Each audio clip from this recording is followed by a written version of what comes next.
All right, pleasant to good afternoon again, everyone, or good evening. And we welcome to our final in the series of our Leadership in Equity series.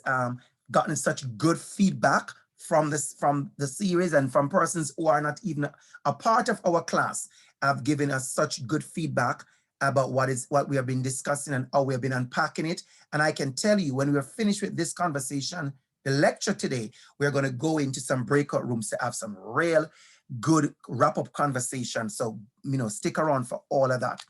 So we're going to look at culturally relevant and responsive pedagogy today.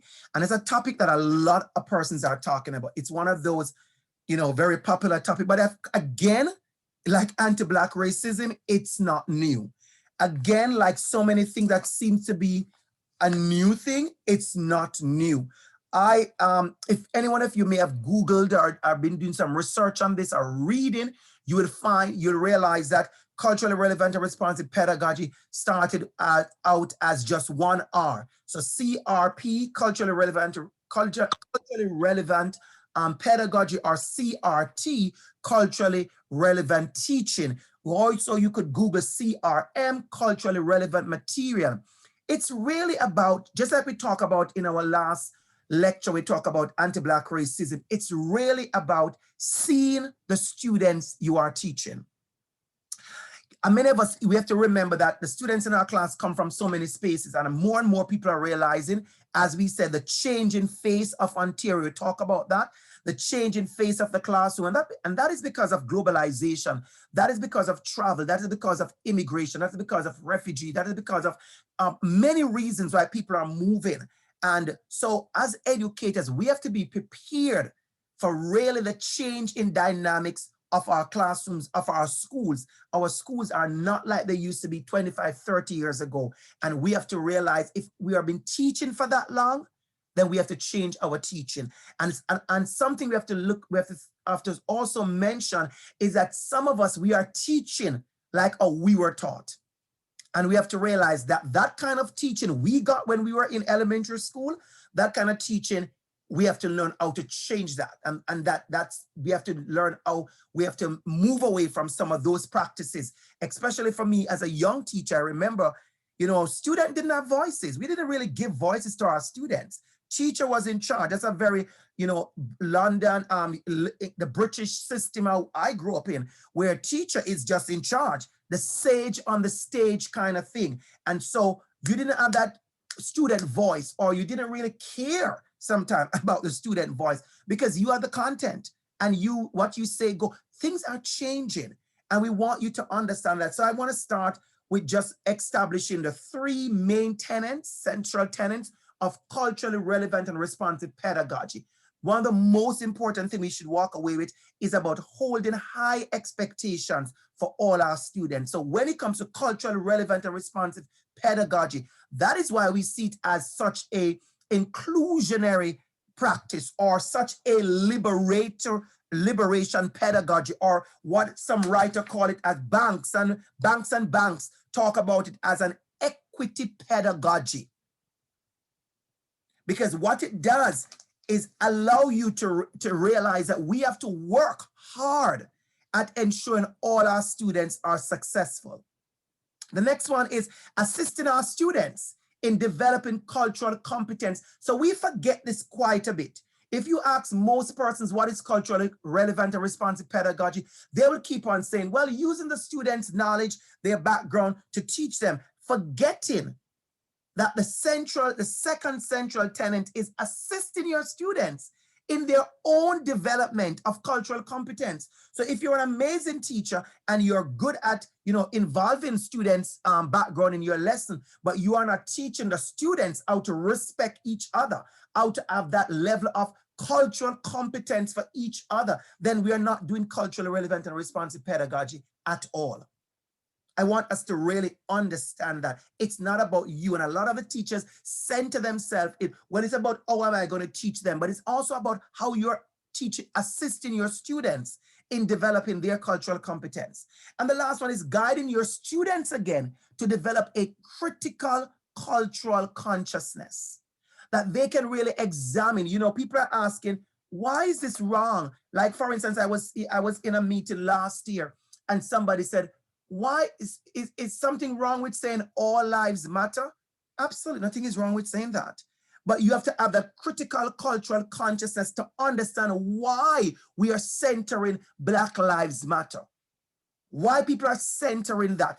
So there's a critical cultural consciousness to understand what is happening around them and how to center that learning. Very, very important. So we want to get into our conversation this afternoon, talking about culturally relevant and responsive pedagogy, looking at the preparation, how we prepare, our planning, our pedagogy, our teaching itself, and our practice. Because what we find when I like to put in the practice is that we find that there are people who are so involved in culturally relevant and responsive pedagogy, and from their mindset, it's about, let me add something on.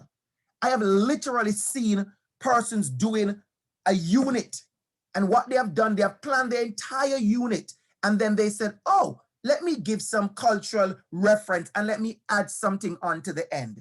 And so adding to the end is not what we're trying to do. We're trying to build equity from the foundation, looking at equity pedagogy, as we said, looking at constructivism, how students help assist students in creating multicultural education, the involvement of various cultures from different voices, different space, different time, different identity. So how are we doing that? I want to start with a few quotes. This is from our 2003. Students don't come to our classroom as blank slates. They come into the learning environment with cultural capital. That's a term we need to examine. Cultural capital. What is it that you bring to the class that is rich in diversity and differs from mainstream norms and perspectives? So that when you're teaching about cultural relevant and responsive pedagogy, we need to think, how are we using our students' cultural capital? How are we seeing our students when they walk into the classroom? Not that you have everything to give to them, but what is it that you have to offer? And how are you examining and utilizing that cultural capital that they bring to the classroom? Another quote I want is from Lim et al. Culturally relevant and responsive pedagogy uses the cultural knowledge. We just talked about cultural capital, cultural knowledge, prior experiences, schema, frames of reference, and performance styles of ethnically diverse students to make learning more relevant and effective. So when, I see a lot of people are struggling, I see it with culturally relevant and responsive pedagogy as if there is something out there you need to go find and bring in. It's about looking at your students. It's about seeing who your students are and how do I ensure in my practice, in my teaching, in my planning, that I ensure that the students' voices, their references, their experiences are included. A simple example I would use is, I remember as a young teacher, I was doing an assessment of a phonics book. So they had created this phonics book that they were going to use in the Jamaican classroom. Okay, good example. And in the phonics book, they had words like croissant. I could tell you, growing up in Jamaica, I have never heard the word croissant at that time or know what a croissant was. I have never eaten a croissant. The children in those kind of areas don't know about croissant. Now we do. Few years ago, people are now including croissant in certain restaurants. But croissant is not a Jamaican food. There is absolutely no Jamaican, I could tell you, who would say to you, we grew up in Jamaica eating croissant. Not true. That's not our cultural, but we had some things like croissant. We had bake in the Caribbean. We had fried dumpling. We had hardo bread. You know what I'm saying? And so we had fritters. We had things that come from that family of pastry. And so if you're going to be teaching and you're teaching anything and your example is croissant, what you have done is not think about the students in front of you. You have a bunch of Indian students in your class, like in Scarborough. What about naan? What about naan bread? It's the same kind of idea. What about including, say, well, it's something, you know, we talk about croissant, we talk about fried dumpling, we talk about bake, we talk about naan, we talk about roti. It's about looking at your students and pulling from your students those cultural references and how do you use them within your teaching and learning. So that I want to really center that for a minute. So this picture cartoon I'm going to start with, quite interesting. And what it does for me is to give you an example of exactly what happens in many of our classroom. You, the teacher, very much engaged and ready to go, and you are ready to teach. And you, because of your lived experience, you are dressed in your winter gear and you are seeing snowballs.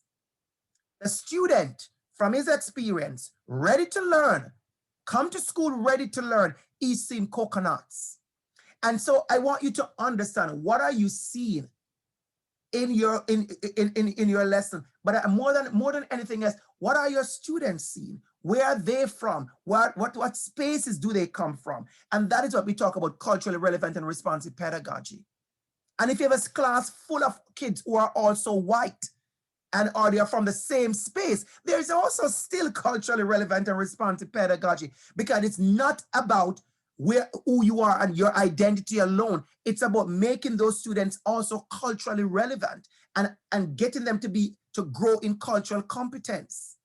That means they understand life more than their little circle. If I should explain to you what I mean, it means you understand life more than your little circle, your little cluster where you're from. And many of us, we don't know life out of our little circle, out of our little cluster. And when you think about culturally relevant and responsive pedagogy, you also think of of assessment. It's a big one that many of us have not thought, we don't think about much, is assessment. And I'm doing a workshop this week, and that was a question that came to me. Sir, Dr. Campbell, a persons have been talking about assessment. And I said, what is the difference with assessment? It's still where you think about the students and how you're testing, how you're measuring. We grew up giving multiple choice questions for every single thing. As a child growing up in school, I used to shade in little circles like 3, 4, 5 times a day we shading in. Because that's what we were used to. Doing 50 maths, 100 maths. That's what we were used to. I don't teach like that. I don't teach like that. So I don't assess like that. So you have to be creative in your teaching, in your assessment, in whatever you are doing. That is your job to do that. I want to show you I want to bring another example to the fore. And I've shown you pictures of that maybe before, showing you a class where this class was a good example of kids coming from so many different spaces. And of course, I'm not showing you their names. I'm not really talking about the flags. What I want to show you is a reference that happened in that class where the teacher was teaching poetry and how she included poems from all the many spaces, all the many spaces. We hear this a lot from teachers. Well, I don't have example. Somehow we have this habit that I think for me, it's a little bit, not, I wouldn't say frustrating. It's almost offensive to me that teachers are some of the most creative people I know. But somehow when it comes to equity, diversity, inclusion, anti-Black racism, is as if nobody has any creative juice in them. And you keep on hearing this ridiculousness of, well, could you give us an example? And the same teachers, they are going to teach a topic like matter or water or history, social, whatever topic they're going to teach, and they will know how to Google, go to Pinterest, go to Google Forms and do all the creative thing. But somehow we have abandoned that creative juice inside of us when it comes to equity concerns. And that is something I want to call out on teachers who are listening to me and those who will listen to this video later on. We have to be careful because I see it a lot happening and I want to call you out on it. Somehow when it comes to teaching anything to do with equity, you have no resourcefulness. You have lost that goodness that we know you have to be creative and find resources. So we need to understand that when it comes to cultural relevant and responsive pedagogy. And this teacher here, she used poetry from so many different places. She allowed the students to participate by bringing in their poems from their homes. She allowed the parents to participate by coming into the school to recite poems, using their language, using their accent, using their voices. It's about creating space. So what we're going to do at this time, or one more quote before we get into what I want to say. So Johnson talks about culture relevant pedagogy as focusing on good teaching, strong pedagogy. And I wanted you to understand that. Good teaching, strong pedagogy, collaborative classroom climate, and a rapport between students and educators. It involves getting to know students well enough to learn their social rules and conventions. How do they operate? And it's not just about culture.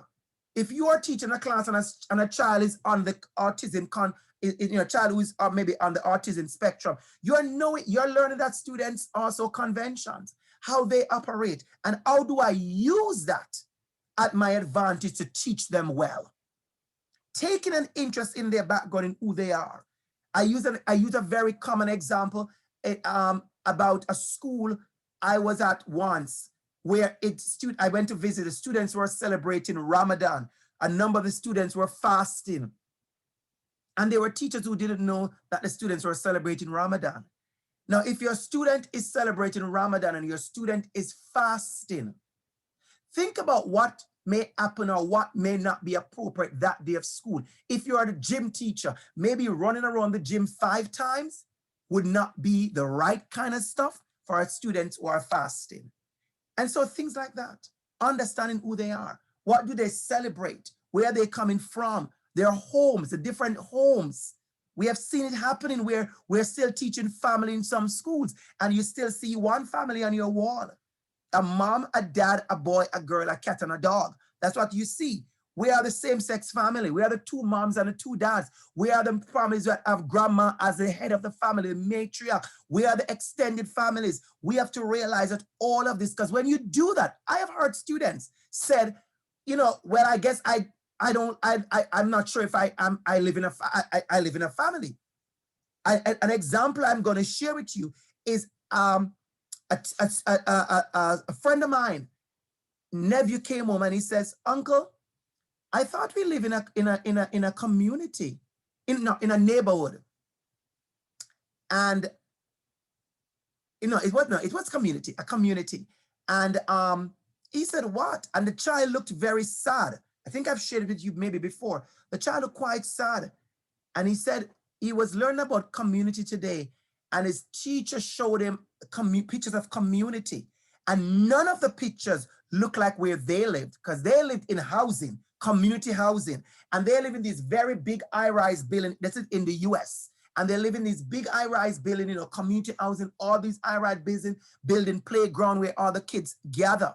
But they were shown, the picture the teacher had, there were homes of, the perfect picturesque community, avenues with trees lined, 2 and 3 car garages, and the houses are quite quaint and they look a certain way. And that is what a community looks like. But if you are a teacher and you realize you had students in your class who will come from rural areas, students who come from the inner city areas, students who come from very urban spaces, students who live in community housing, then you have to include all that knowledge. You have to include all that experience to say, this is what pedagogy also looks like. This is what, through your pedagogy, this is what another community looks like. And as I said before, this approach involves teaching in ways that are likely very different from the ways we as educators were taught. And I can tell you, I teach a little bit different from how I was taught. I want everybody to take a picture of this slide for me, please. Take a picture of this slide. We're going to do a breakout session. We're not going to record the breakout room. We're going to pause the recording and we'll come back afterwards. But I need everybody to take a picture of this slide. Take a picture of this slide. We are going to do this. We're going to spend some time among ourselves talking about even 1 or 2 or 3. We're not going to get through all of it. You won't get through all of it, but at least even 1 or 2. And as I'm recording this, I want you to think about it. Let us go to the questions for a minute. Who is represented in your curriculum materials? How are they being represented? I can tell you right now, I know a school doing an amazing job at their audit. What they're doing, the teachers have come together and they're going through every single book they have in the school that they have used in the classes. And they're looking at what they're going to throw out, what they're going to retire, what they can no longer use, because they don't have certain examples. And they are looking at books that they need to be purchasing. So there's a purchasing team, there's an audit team, and these are what teachers are doing. So when I say to you, this work is about action, and people look at me strange, I'm going to repeat it. This work is about action. As an educator, as an educational leader, many of you are principals, you are superintendent, you are vice principal. Who are you in the, what actions are you doing to ensure that the curriculum is there? And I'm sure you're not, I'm sure you know, I'm not going to accept you telling me, well, the government is working on the curriculum. I don't care about that. I care about what you're doing in the meantime. And I'm going to use a good example. I was teaching grade 6 when they took out a planet. Anybody remember that? Anybody remember that? It was over the summer. We came back and they took out a planet, and all our textbook were still have the number of planets we originally had. What do? Oh, you teach the same content and ignore the fact that over the summer they took out a planet? No, you didn't do that. We were resourceful, and we started going for new stuff, and we started finding stuff, and we started teaching the new stuff. So I don't understand why we are so stuck on the old stuff when it comes to equity issues in our school. Our people representing the curriculum. Many people are changing that. We are trying to change it. We work at changing that. How indigenous people are the stories of indigenous people in our curriculum. How you see somebody who is maybe a student who has a certain sickness, right? A student who is Black and racialized. Our students being seen in the curriculum? Are we still stuck on the stereotypical images? You look through every single book and there's a Black boy and he's playing basketball. So we want you to examine your curriculum.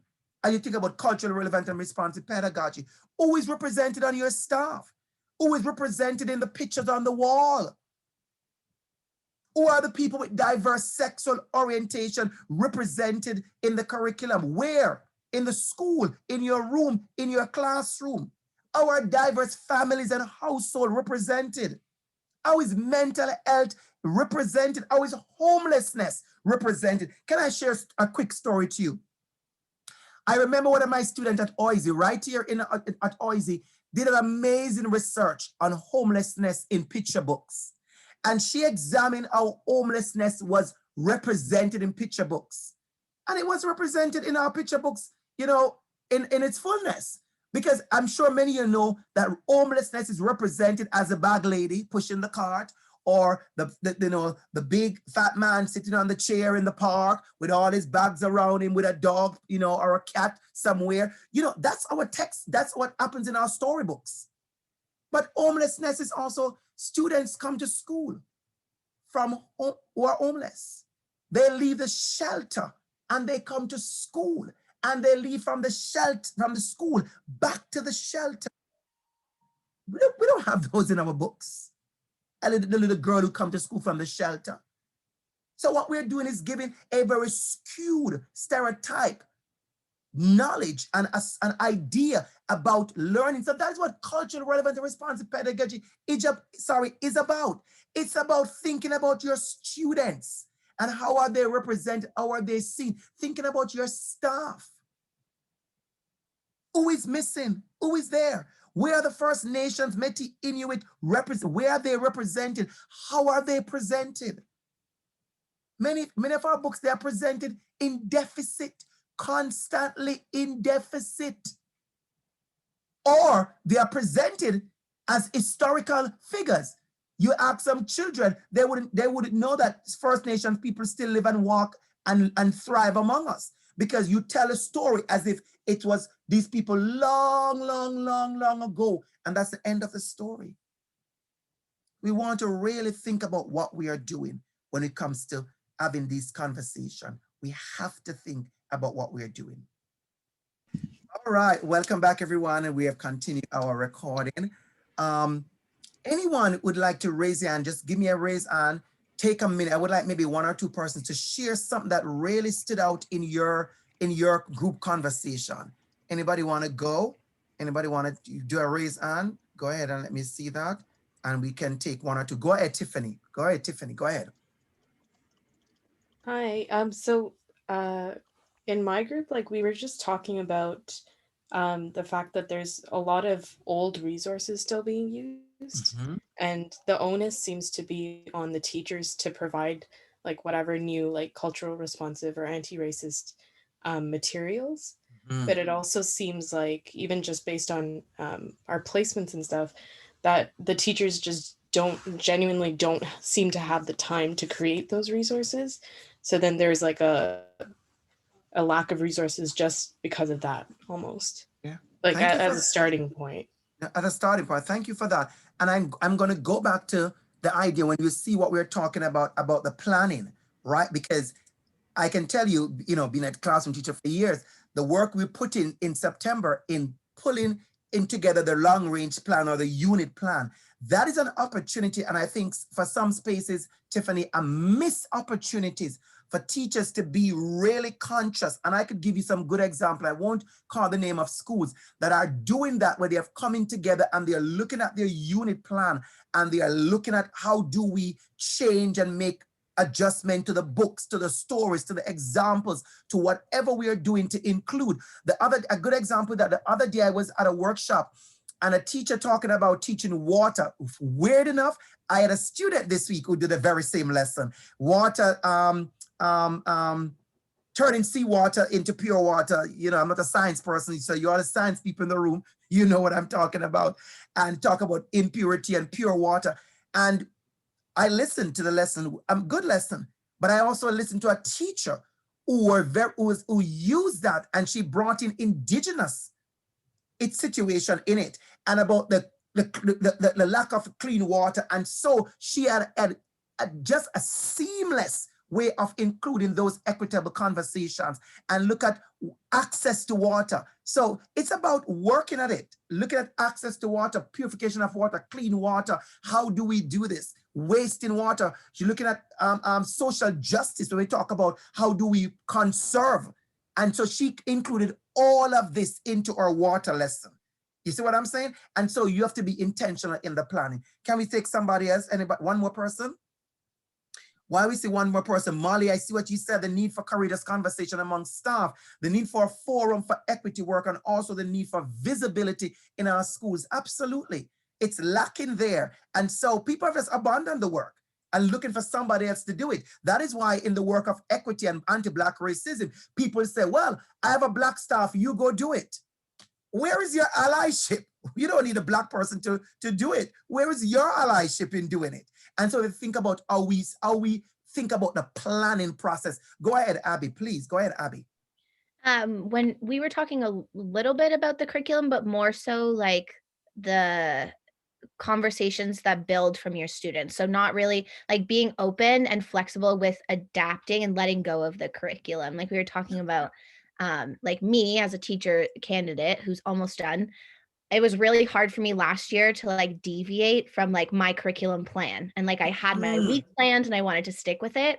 But we were talking about how like you might have a lesson and you spend 30 minutes instead of teaching anything, your students are sharing their experiences and their expertise, or a lesson ended differently and you have to go off of what your students' interests Mhm. were or things that they needed. Yeah. And we were talking about how like you're bringing in representation, but you're really like responding to what your students need and what they've brought forward and validating that experience instead of just hitting all the checkpoints on the curriculum, because at the end of the day it will get done at some point, but your students are more Mhm.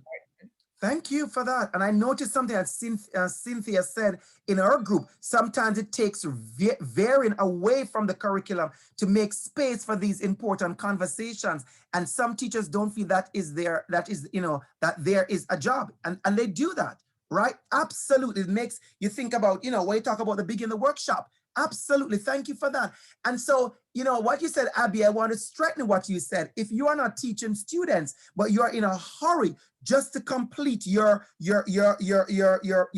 great plan that you came up with, how are you making space? And let me say something quickly. We're in a space where our students are going to be bringing up stuff, and it's going to be harder and harder for us as educators to just ignore them and move on. I was on Twitter and someone from Ottawa said our child came home and to say a student in the class used the N word. And so it was all over Twitter discussion. And I want you to realize I saved some of it because what I wanted to show people was that the same three answers came up every minute. People were asking, what did the teacher do? What did the principal do? And what is going to be the discussion in the class? And that for me, when I heard the third question, I go, now we're getting culturally relevant and responsive pedagogy. Because like we said, I'm going to go back right now. I'm going to segue back into our presentation. Like I said to you, and I'm going to go back to the very first one I said, the very first slide. Like I said, when we started, is about assisting students in their development of their cultural competence. So a lot of us get carried away thinking cultural competence is about, let me go find resources so I could use alone, forgetting that the students are there. We have to make sure they grow in their cultural competence. As a teacher, that's our job. And so in that situation, when the child, use the N word, and the question was asked, what did the teacher do? What is the school policy and principle? What is happening? And then the next question was, what will be the conversation with the entire class? I have told my students many times, if you're in a class teaching and a child shouts out a homophobic slur to another child, you can just turn your back and just start teaching, punctuation mark or whatever maths topic you are teaching as if nothing just happened. You are going to be a part of that dynamics. And I want you to understand that. And so we have to understand that we as educators, we need to gain that critical consciousness. And I'm going to say this, Molly, thank you for what you said and Cynthia in your discussion. If we are going to just abandon these things, they're going to come right to our doorsteps. We're not going to be able to abandon them. I am telling teachers right now, prepare yourself for the conversation. I am saying this to teachers, prepare yourself for the conversation because more and more, you are not going to be able to abandon them and walk away and say, turn to page 15 and let's move on. Students are going to come, the parents, and let me just say this, I was at a parent evening the other day. Somehow I've been getting quite a bit of invites to speak to parents. I don't know what is that about. And I am loving it because let me tell you something, this idea of talking about equity and anti-Black racism and all these things to teachers alone, it doesn't work. We have to talk to the students, we have to talk to the parent. And so when I get an opportunity to talk to parents, I am excited. And I told the parents at a big event the other day in Peel, I said, Black parents, I said, you have to hold your principals and your teachers accountable to your students, to your children. And there are grassroots groups out there who are preparing parents to be equipped with the power to demand change. And that is why we're sustaining the conversation. I'm sure you know, let me just be very frank. I'm sure you know that there are many people, including teachers, who are waiting for the anti-Black racism and the George Floyd and the Black Lives Matter and the situation to just die down last year. They were hoping by about June it would have been dead. September it was alive. Right now, March, it's still alive. And people are wondering, it's alive because people like myself who have been disenfranchised and many persons who are racialized, they are sustaining the conversation. LGBTQ youth are sustaining the conversation. Black students are sustaining the conversation. Black parents who are realizing how they are watching the data that the school boards have all confessed and all agreed. So if you're a teacher listening to me and you disagree, I'm going to tell you, too bad. Your board already agreed that our Black students have been marginalized in many of our school spaces. So, a teacher may be listening to me and think, well, I don't see that. I really don't care if you don't see that because it is a truth. You don't see because you're being strategically, culturally blind. So I want you to understand people are now seeking for the action. That is why my hashtag from January, everywhere I go, is about action. I just got an invitation to speak to a group of students sometime in I think it's May, and the topic is action. That's the topic, because that's what I'm about, because people are wanting change, and you're not seeing it. We are pretending. Give them a good statement, and they'll go away. They're not going away with a statement anymore.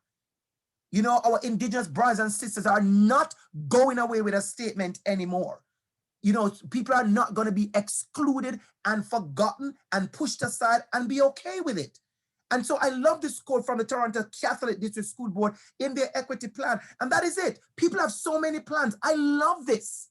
I wish they would execute it like they say. Our schools and classrooms must be places where students' lived experiences are valued and celebrated. How are you going to value and celebrate me if you don't know me? How are you going to value and celebrate me if you don't know me? Where they see themselves in the curriculum. Well, how are we going to see ourselves in the curriculum if the teacher don't show me and visualize me in the curriculum? Where they are authentically engaged. Where the barriers to their success are identified and removed. If we are supposed to identify something and remove something, then we acknowledge that something is there. So I do not join when I do a workshop. I don't allow people to take the mic and come to me with any kind of foolishness about, well, we don't see. Your board says it's there.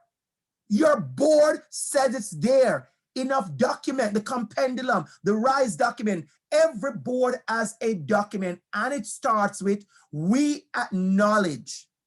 So if you're a teacher and you're coming to me with, well, I'm not sure, you're wrong. I want to go on record to say you are wrong. And you're just playing around in being wrong and think it's cute until you're going to be held accountable. Then you're going to realize you can do better. You need to ensure that your classroom is the place where the barriers are identified and removed.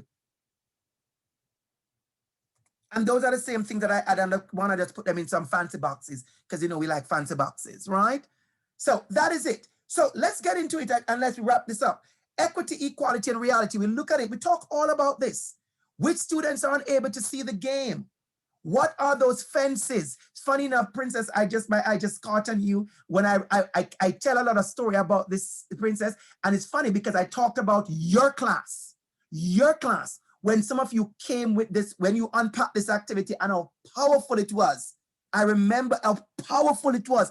And I remember somebody in the class, I don't remember who it was, gave me chills when the person said, this was amazing activity, Dr. Campbell, but something I am wrestling with and is all the students, I just need to know how the persons who are sitting on, how they got tickets. You remember that? You remember that? It never left me, Princess. No, I think it was me because I yes, was like, the fence in itself is the barrier. The fence itself, because there's people on the inside. So that's another systematic issue.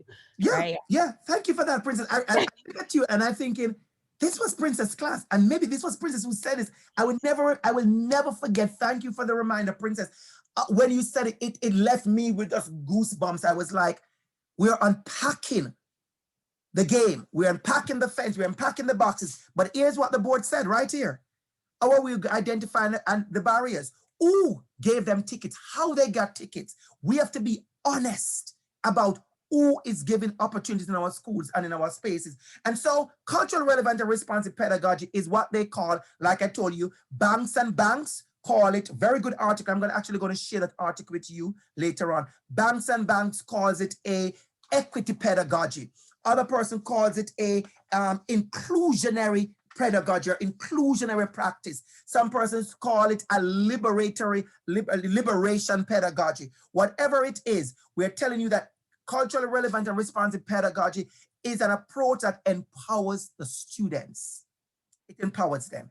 That is what we're talking about. And I showed you this. I wanted to repeat it because it was very important to know that it is based on 3 central tenets: holding high expectations for all our students, assisting students in development of cultural competence, and guiding students to develop critical consciousness. So I want you to really kind of focus on the second one, because a lot of us get carried away with just the books and the activities and forget that our job is to let our students realize, why is it you do this wrong? That is why I must tell you, when I call out people, I call them in. And I encourage you all to do that.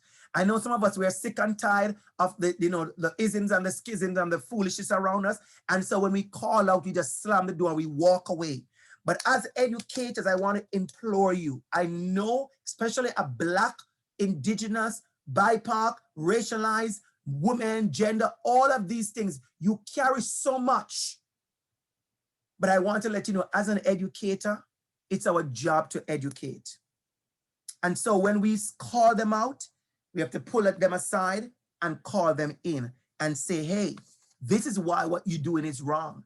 You know, I remember I was in a workshop sometime and somebody said, you know, a certain word should be used.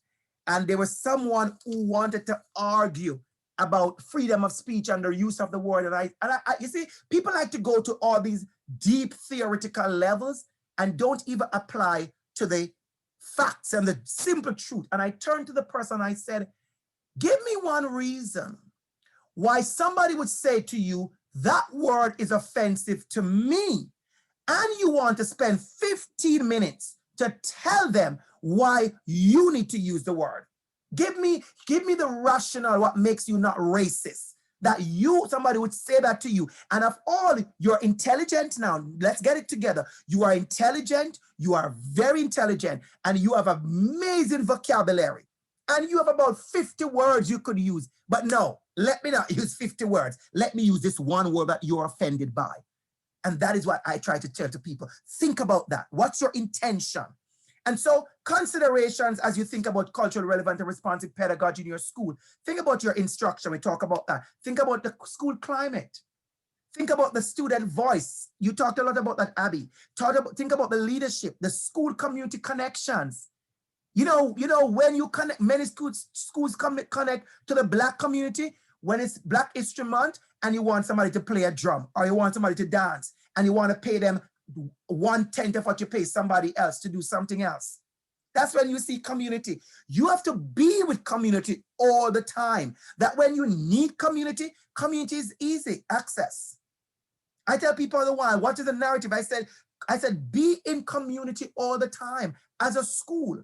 So when you need community to come in, whether it's LGBTQ community, First Nations community, Black community, Hispanic community, Muslim community, whatever you want to bring in, you have already developed relationships. So nobody feel like they're being used and tokenized. A culture of professional development. There are schools that are doing this well, and there are schools that are struggling, and especially the teacher position. Now I want to get into the wrapping up, and I want to use this tweet from Professor Ann Lopez, Dr. Ann Lopez. I love this tweet from her, and I just kept it because it was such a powerful tweet. She said, implementing and embedding culturally responsive, appropriate, sustaining, anti-racist, anti-oppressive, decolonizing education takes planning and practice. That's it. I use this in every single thing because I want people to know that this is what it takes. And the idea of walking around and pretending that if there's no work involved, there's work involved. There's preparation involved. Think about the preparation of self, the disposition, your equity lens, engage in the courageous conversation, thinking about the continuous effort and determination, researching the origins of resources, a very big one. Researching the origin of your resources. Think about your planning, knowing your students, noting multiple realities. I love this one. In your planning, can you note multiple realities, please? It's not one kind of family. It's not one kind of this. It's not one kind of community. Multiple ways, multiple realities. Coordinate with others, with the teacher, with the students, with your classroom. Gather the appropriate materials. Remove white narratives. Remove the consistent white narrative. This is one way to do this. Anything less is different. Make mistakes. I put that on my planning list. It's right here on my note. Make mistakes. Because that's a part of the planning, Abby. Make some mistakes, Tiffany. Think about, oh, you're going to try this and you're going to try that. And sometimes when you make those mistakes, the students have better ideas. If we allow our students voices, we realize they have great ideas. I have a way. I have taught, I think, Princess 2 course. I have a way when I do presentation and my students present, I sit and I listen and I watch them and I'll watch intently. And sometimes I take the students look at me like, wow, Dr. can be so quiet because he's a talker, but he's so quiet. He's just like looking. People don't get it. I learned so much from my students. And I keep on telling them, I was like, I don't know what you don't understand. You are teaching me stuff. I am drinking from you. How are you doing it in your planning, in your pedagogy? What is hands-on? Storytelling as pedagogy. We have not even done that. Desocializing, decolonizing pedagogy. We have to come from that place. So it's a practice. It's how we do it. And then the biggest one is our practice. Make no sense. We have these big equity lens and we have this equity framework and we have these equity policies and we have all of these things. But what we don't have is that our practice as educators, is not equitable. Think about your practice. Let us think about our practice. Let us think about our practice as educators.